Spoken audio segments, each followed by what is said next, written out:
characters on this parable. So let's try to switch hats for a few moments to see, because as a Good Samaritan, of course, we're going to try to help everybody, but there are others passing by, and there are the one that is suffering. So what are the feelings, and how can we respond when we are not the Good Samaritan, but the one who's in need of help, or the one that refused to help? And why should we rethink about those hats, about those roles that normally we play, and we don't think too much about it? So the parable goes like this. A man was going down from Jerusalem to Jericho, and when he was attacked by robbers, they stripped him of his clothes, beat him, and went away, leaving him half dead. Not that far from what happened today, right? It's just, don't watch the news if you don't want to be. A priest happened to be going to the same road when he saw the man he passed by on the other side. Okay, a priest that we probably think that will, be compelled to help, didn't. So too a Levite, when he came to the place and saw him pass by on the other side. But a Samaritan, which is the lowest on the hierarchy at that time, as he traveled, came where the man was, and when he saw him, he took pity on him. Why is that? Maybe because he knows what to be in that position, right? Maybe because he suffers the same, and the other ones don't even know what it is to be in that position. They never been, so they have no compassion to that. He went to him and bandaged his wounds, pouring on oil and wine. Then he put the man on his donkey, brought him to an inn, and took care of him. The next day he took out 2 denarii, the money of the time, and gave them to the innkeeper. Look after him, he said, and when I return, I will reimburse you for any extra expense you may have. Don't we want somebody to care about us the same way of this Samaritan? So here's my first curveball. Do we deserve? Are we doing enough to have the same mercy, to have the same compassion? If we analyze by the Spiritist teaching, yes, we do. No matter what, we are sons of God, and we deserve to be helped when we are in need. But what if we never help anybody? What if? So then, if you don't get help, God doesn't love you? Or it's just the law of cause and effect happening? When things happen to us and we think that we are, something was not just, not fair, was it? Have we been to the opposite side, wearing the opposite hat, and not playing the role that we are waiting for the other to play? It's hard. It's a hard reality, but that's it. It's just what is there for our planet of tests, proofs, and expiation. Sometimes you need to see things, and you are bipartisan. You cannot do anything. But sometimes you participate on that, and you cannot help to have your expectations. But I think what the parable here also asks is to put our expectations in check. Why are you expecting to be helped if you don't help anybody? Or if you help a lot of people, why are you not being helped? That is not fair, right? But if God is fair, there's something wrong in this equation. What is it? We don't know. But we know that sometimes when we ask for something, have you ever asked for patience? God give me patience. Never? Never? You don't remember? Oh my God! Give me patience. And what do you think God is going to give you? Yeah? How come? In which form?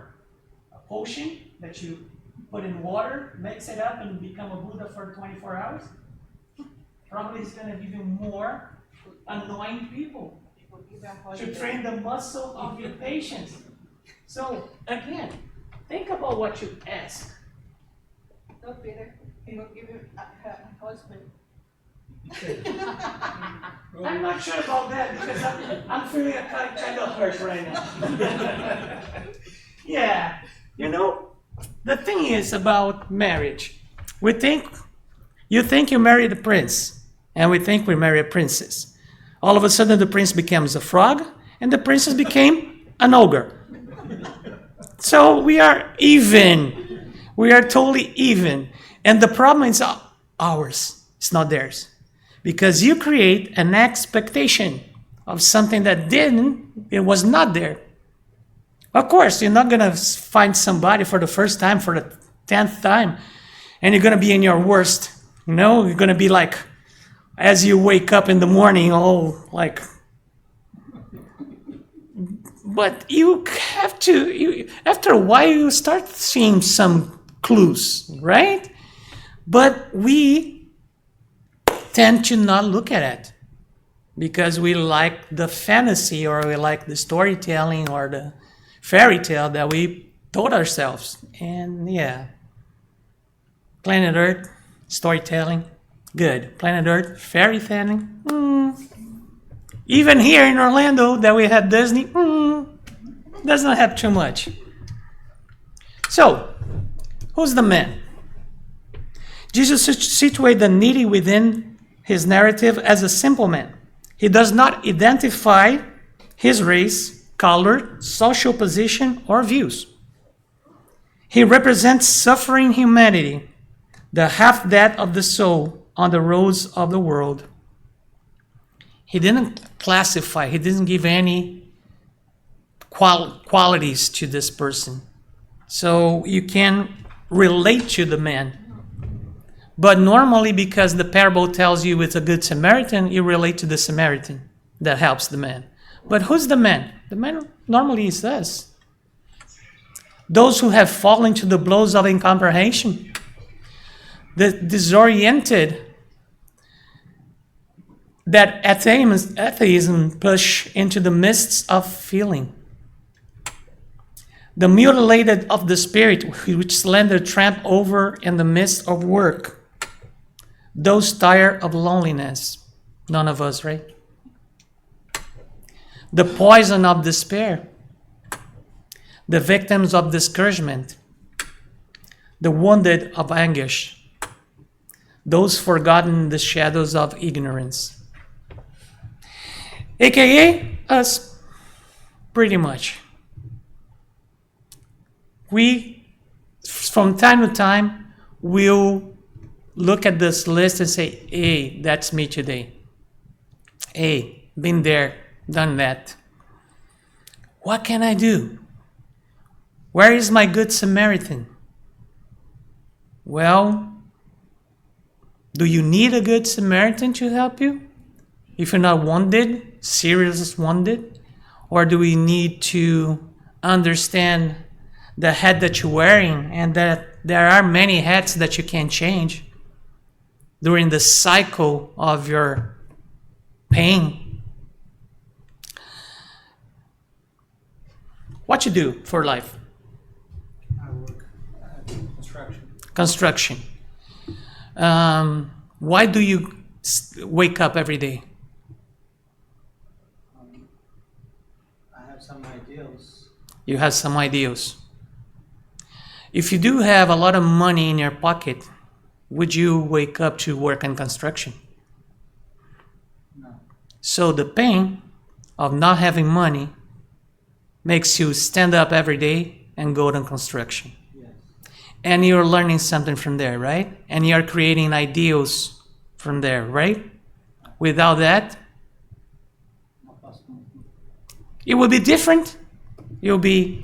So, again, people think that we are playing with words when they say that you having a lot of money in your hands can be really a sin, can be really a karma, bad karma, because if you have a lot of money and don't do anything for others, you are doing worse for yourself. And the ones that come from the bottom up are the ones that value everything that they get in life. And they can dream about things that they think that will be happening in the future. Because if I do have a lot of money, I don't care about the future. I can do whatever I want in the future. I have money to do that in the future. What you don't have in the future, health. Because you're gonna, from even the most wealthy people, if they don't understand that they can damage themselves by the way that they think, the food that they eat, the routine that they have, then they'll be like this man, waiting for a good Samaritan to help them. Steve Jobs, when he was dying, he said he would exchange a lot of his money for a good health. And he didn't. He didn't have the good health. And of course, there's a lot to what happened to the science and medicine by the time, but there's a lot of, if you go for medicine, you see that you can damage yourself pretty bad. You can create a cancer all of your thoughts, a tumor all of your thoughts. So again, blessed are the ones that don't have that much, because they understand the value of things. So the man, it's us. And no matter in what category, it doesn't, you can be a rich man, but you can be in this position as well. Who are the priest and the Levite? Jesus speaks of two men evidently qualified for the provision of service, who moved away as quickly as possible, only thinking about their convenience. What good are the culture and spiritual preparation if they abandon a brother in need? So it's nice to say good words, inspire the whole temple or inspire the whole church, and then you go out and you don't do anything that you speak of. It's hard, because all eyes are on you, and especially your own eyes. There is a preacher here called Joel Austin. No, he's not Spiritist, but he has a story that I still remember from today. It's like he went to the super Walmart, and you know that Walmart has this super stores, and the parking lot is almost double the store size. It was like 3 cars and his. He opened the door. He was tired. End of the day, he needs to buy newspaper and milk. No, not newspaper, bread and milk. And the newspaper was on his the seat on his side. He opened the door, and because the window on the other side was open, the newspaper was just blown all over the parking lot, north, south, left. And he looked at it, 3 cars. I'm tired. What would you do? He picked it up.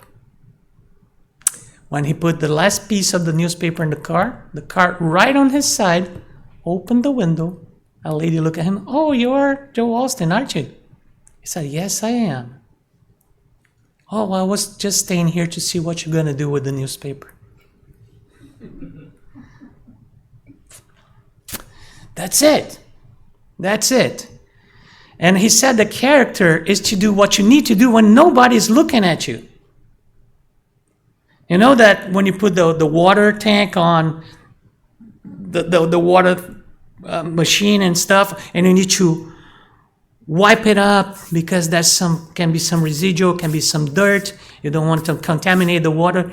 But then your wife wants to go all the way to the neck of the bottle and everything. And say, no, he doesn't need it. Just need You don't want to get in fight? When you do that and she's not there,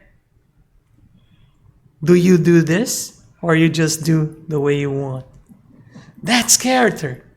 That's living what you preach. If you do the opposite, the only one that's going to know that you didn't do is yourself. But again, have you ever heard about the imposter syndrome? Yeah, that's how things go. You don't trust yourself anymore because you're not doing what you preach. You're not doing what you say. You don't live by your word. You don't walk the talk. There are too many people that don't walk the talk. And the priest and the Levite are just them. Many times faced with accidents and victims of the body and soul, we make excuses in order to withhold the natural tributes of fraternity. Who am I? I'm not good. I'm a bundle of imperfections. I wish I could. Those are all excuses that we use to don't do what we know that we should do. So when you are to help somebody and you don't know if you can or not, who am I to think that I can help them? Well, you are a human being, first of all. And human beings has the power of changing the other human being by only being on their side, not speaking a word. There is a lady that built the Calm app. It's a meditation app online. And she told a story that her best friend, husband, died. And she went to visit this lady for 6 months. And for 6 months, she sat on her side and not spoke a word. Just let her cry, just let her mourn. And after 6 months, she said, that was the greatest time, that was the most important time of my life. She didn't say nothing. So, when you're going to think, who are you? You are somebody. There is a book called Minutes of Wisdom. And I never found this page again, no matter how much I try. But the message was like that. God believes in you. If you don't believe in yourself, then you don't believe in God. The message in between is, how dare you not believing in yourself if God believes in you? So, who am I? You're a son of God. You're somebody who has the power of changing a situation. Why don't you? Because it's easy to hide behind, I'm not good. Said who? You? Are you going to live by this? What kind of life are you going to have? I'm a bundle of imperfection. Well, welcome to planet Earth. You, me, and everyone, brother. We all bundle of imperfections. It doesn't make us bad or good. What makes us bad or good is our actions. It's our attitude. If we don't act accordingly, of course we're going to charge ourselves. Because we are the hardest judge that we can have. The other ones don't pick on us that hard as we do. And this is the most one. I wish I could. Oh, you wish? Why can't you? Don't wish, do it. How many times you said to yourself, I'm trying. You know what you bring here? You're not going to do it. How many times you say, I wish? You're not going to do it. Maybe you're not going to do it. The only way that you convince yourself, the brain that God puts in your head, is to say that you're going to do it. Anything else will be like, it's not going to happen. It's not going to even try. I wish I could. We can. We just don't want. So if you're not going to do it, assume to yourself. The hardest part is this one. Well, I don't want to do it. I don't like this person. Well, it's up to you. Again, people love to blame karma. Karma is nothing more than the law of cause and effect. What you do, what comes out of your action. Deal with it. And that's the reason that I became a spiritist. Because when I was 18, every religion that you can imagine, I've been through. And they're all like this. Do this or that. Do this or that. Do this or that. And that was like their version of hell. Do this, go to heaven. Do that, go to hell. What the heck? Really? That's the same thing that I'm hearing from the religion that I was born in with different words. So they just changed the wording. No. And then I come to here, to the Spiritist Center, and they tell me, yeah, if you do something, you're going to have consequences. Oh, what the consequences will be? We don't know. It depends on what you do and how you do it. And to who? We don't see rich people doing or a lot of bad things in the world, and it seems that nothing happens to them. Maybe it's not for this incarnation, but they're going to bring this to the afterworld. They're going to bring that to the spiritual side with a huge negative mark. So let's do our job. That's all we can do. Let's understand this kind of thing as opportunities to grow, opportunities to be better, opportunities to do something good for somebody. How many wounded people we see every day, metaphorically? They can be wounded on the psychological side, they can be wounded on their feelings. They're still wounded. They still need a good Samaritan to stay on their side and just talk. Just help them to slow down. Just help them to recenter. Don't be like a priest or a Levite. Then a Samaritan. Well, maybe this guy was running out of time. Maybe he had a wife waiting for him with the supper ready, and the supper was getting cold. And I don't know you guys, but yeah, I don't want to get home with the supper cold and my wife looking at me and say, yeah, I was waiting for you. It's not a good feeling. See, we suffer just like you. Oh, you have them, you prepare for you. Yeah. If it was the end of the day, it would be normal not to stop, right? To expose yourself to the way, to the route, the night, the thief that can come. But he stopped. Why? Because his attitude sums up a master's degrees in pedagogy and understanding and kindness. Because he was real. Because probably, as being a Samaritan, he been through, or he saw a lot of people going through the same thing. So he has more empathy. We are very sympathetic. We're not too much empathetic.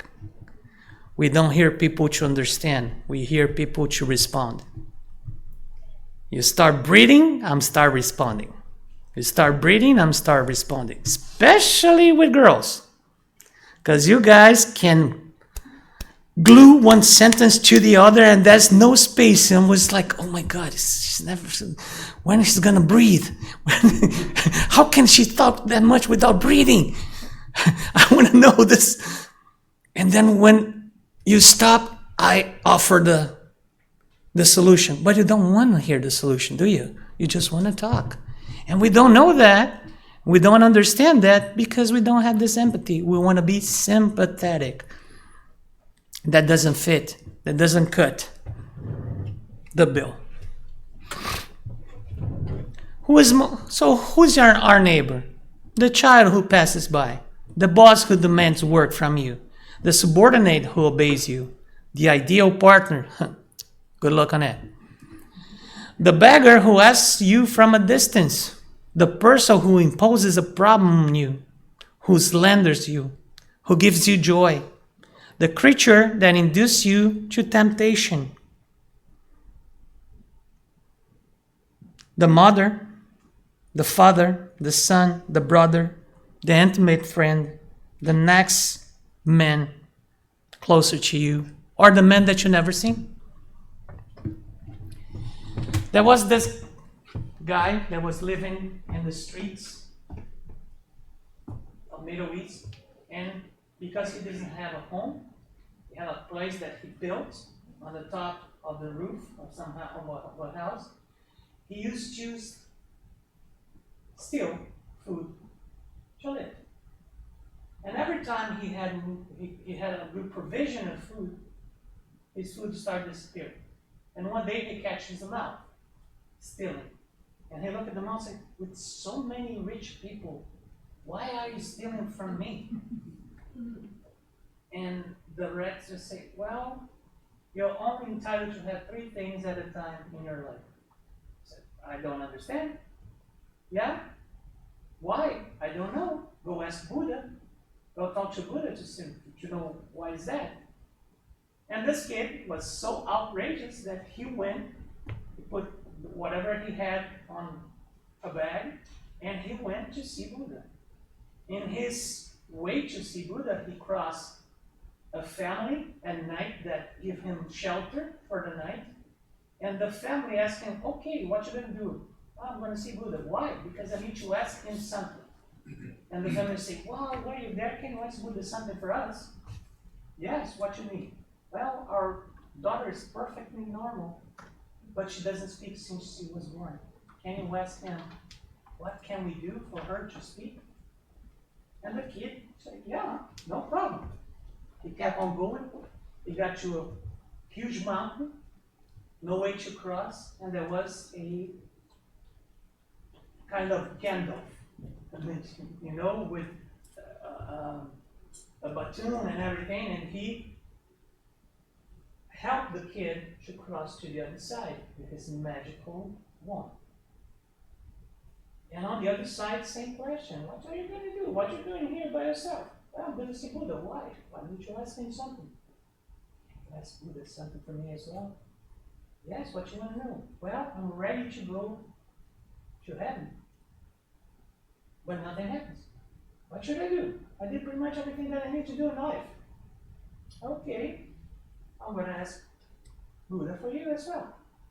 And he got to a big river, no way to cross.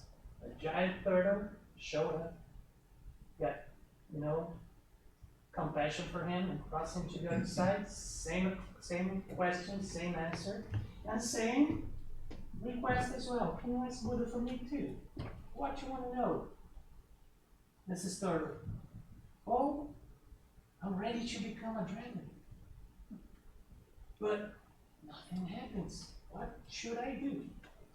Okay, I'm going to ask Buddha for you too. Finally, he got to Buddha. That was a huge crowd. And Buddha said, and the one that is helping Buddha just told the crowd, okay, he's going to see you all, but he's just going to answer 3 questions. Family, magician, and third, and him. Now he has 4 questions. What is he gonna do? He thought in one his time, he said, you know what? I've been a beggar for my whole life. Listen, man, I'm gonna stay a beggar. They have more needs than me. So in his way back, he crossed the turtle and said, well, the Buddha said that if you let your shell out, you're going to see that under the shell you have beautiful dragon wings. And that's what happens. But inside the shell there was all the rich, all the pearls, all the good stuff from the sea and from the river. And the kid was all of a sudden rich and had the shell to cross the river. On the other side he found the sorcerer. Okay, Buddha told you that if you let your wand go, you're ready to go.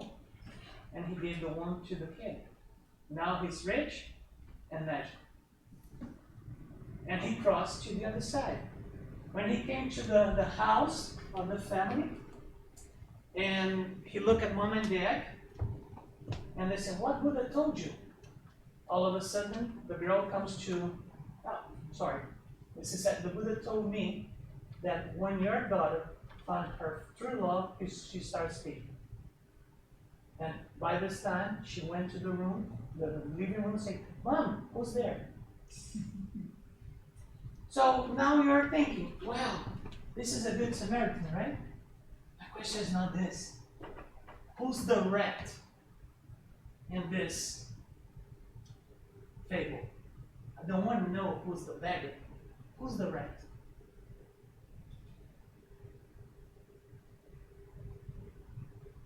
It's the fuel.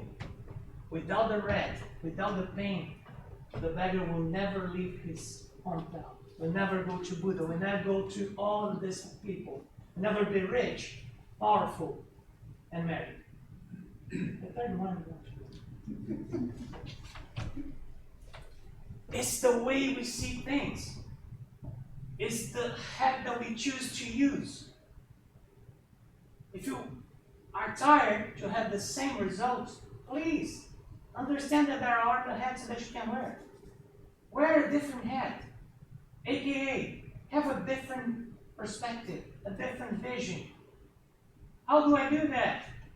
Sir, I'm seeing the number 6 here. What you see on your side? 9.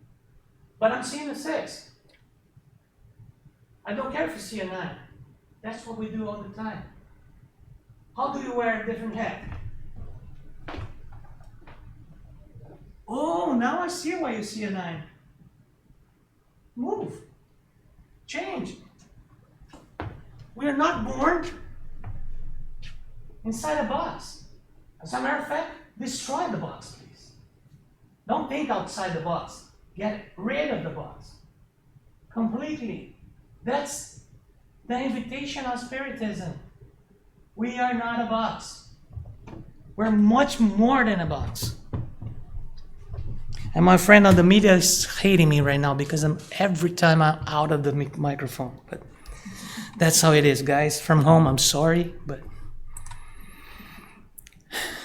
sometimes he has a familiar name that sounds sweet to your ears. Sometimes he is categorized as an opponent who does not approve your way of being. That can be the guy that you need to help. Or that can be the guy that helped you. He's always the inspector of life who surveys the soul position in the affairs of eternal life. The one that you don't want to help, the one that you don't want to see, the one that gets your nerves, twist your buttons, is nothing but the inspector of life. And if you understand that, you are changing your hat. You're choosing a different hat to wear. You're not seeing him as you were seeing the 6. The fixed 6. You go to the other side and say, wow, that's why he's seeing a 9. You need to respect. You don't need to agree. People think that, especially when it comes to forgiving, they think that forgiving is nothing is wrong anymore. I forgive you. Everything is cool. No, it's not. What you did was really wrong. But I forgive you for that. It doesn't erase what you did. So again, it's a different perspective. It's a different way of seeing things. See the guy that you can help or that will help you as a helper, not as an opponent, not as an annoying person. If you see somebody that really gets to your nerves as a mental sick person, would you beat him? Probably not, right? Because now he's sick. But he doesn't look sick. He's strong. He does everything that he can. He doesn't seem sick. But he is, internally, in his soul. It's a different perspective, my friends. And that brings us to charity. The parable exalts the sublime mission of charity forever.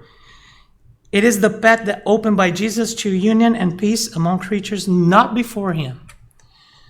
Before him, any papyri of the ancient Egypt do not report any similar feeling capable of uniting strange hearts to each other. And Spiritism say that without charity, there's no salvation. If you go to other places, it's without a church, there is no salvation. Here we'll say without charity. If you don't have that on you, you need to start developing. The Imperial Rome documentaries do not show any sign of human word.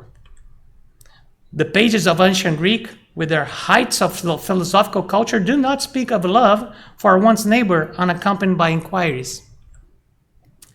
Archives of many other peoples that were unearthed before Jesus do not reveal any sign of immediate help to needy people that are not known.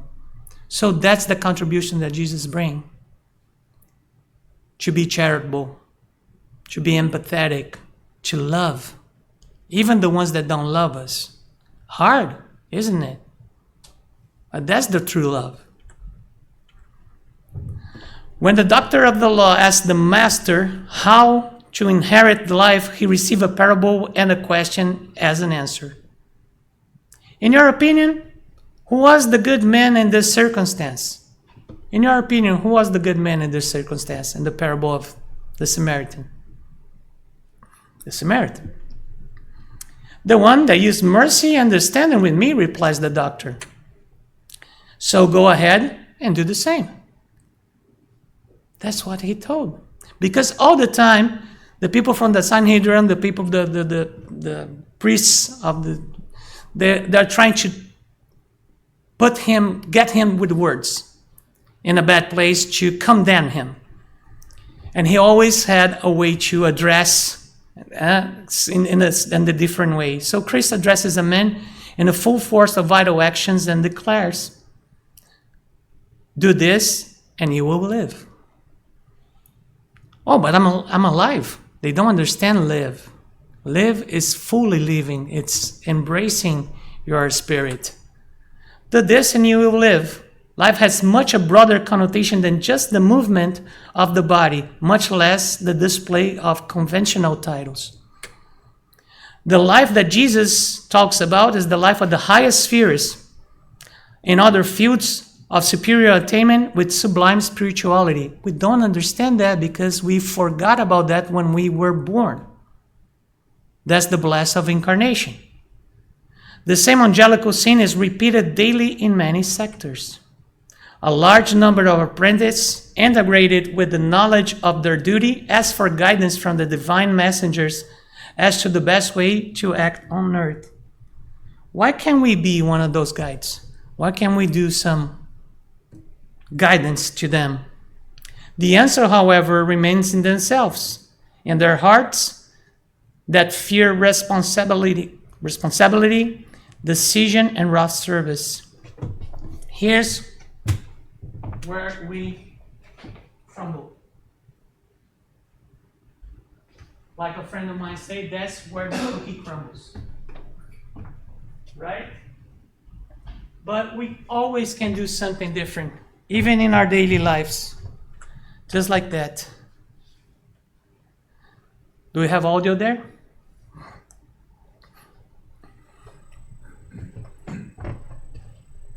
Nothing here.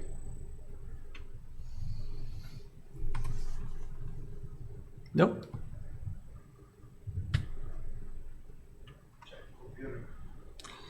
Okay. Now it's open.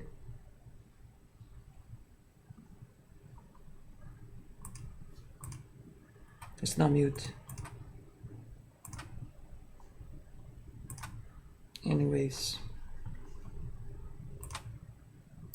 Let's try it again. Nothing?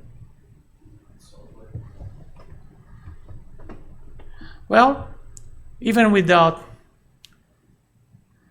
music, can you put the music? Just. Yes. So what is his job, guys? Clean windows? And all of a sudden, something happened.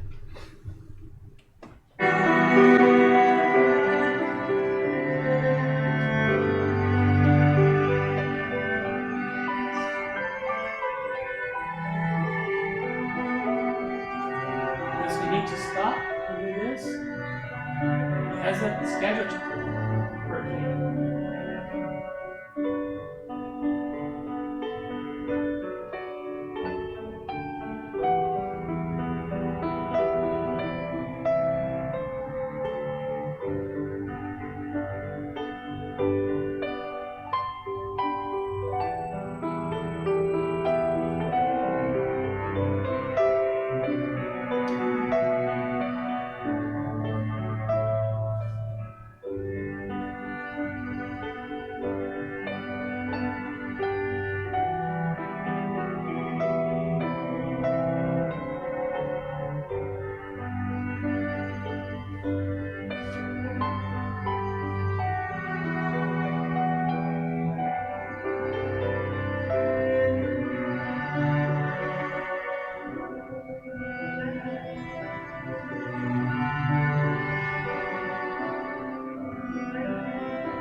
Who wants the day?